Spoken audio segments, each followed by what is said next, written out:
Hello students, অধ্যয়নে স্বাগত। আজকে তোমাদের জন্য একটা অন্যরকম ভিডিও আনলাম।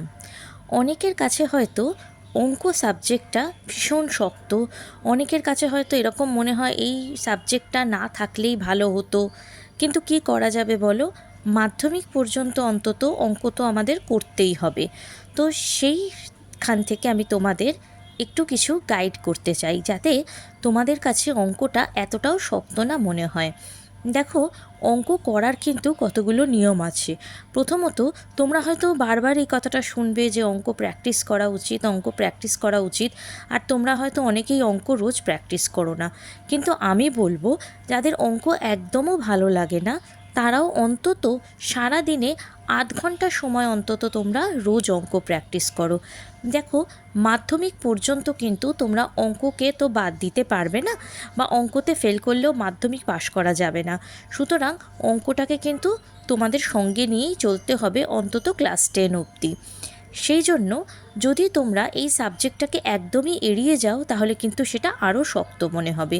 এরপর বলছি, অঙ্ক সাধারণত শক্ত মনে হয় কেন? যখন তোমরা অঙ্কটা বুঝতে পারো না তখনই কিন্তু অঙ্কটা তোমাদের কাছে বেশি শক্ত মনে হয়। অনেক সময় এরকম হয়, আমরা প্রশ্নটা পড়ছি কিন্তু কেন অঙ্কটা এইভাবে করা হলো সেই জায়গাটা বুঝতে পারছি না, বা অঙ্কের পার্টিকুলার কোনো স্টেপ বুঝতে পারছি না। আমি কিন্তু তোমাদের বলবো তোমরা স্টেপ বাই স্টেপ অঙ্কটা ফলো করো।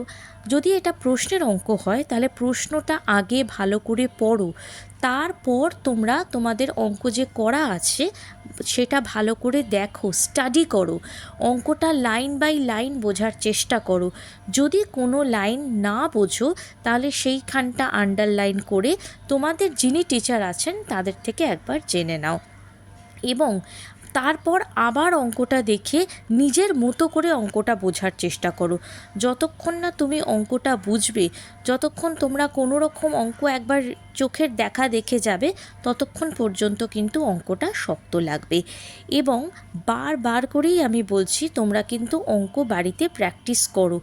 যেটা তোমাদের যে প্রশ্নমালাটা ভালো লাগছে সেটা প্র্যাকটিস করো, কিন্তু অঙ্ক একদম প্র্যাকটিস করা বন্ধ করে দিলে কিন্তু অঙ্ক তো আর সোজা হয়ে যাবে না। আরেকটা কথা হচ্ছে, দেখো, তোমরা যদি কেউ আলাদা করে আমার কাছে অঙ্ক করতে চাও তাহলে কিন্তু তোমরা এই নাম্বারে যোগাযোগ করতে পারো। আমি তোমাদের একটা কথা বলতে পারি যে যদি তোমরা এখানে অঙ্ক করো তাহলে আশা করছি তোমাদের অঙ্কের ভয় থাকবে না। Thank you.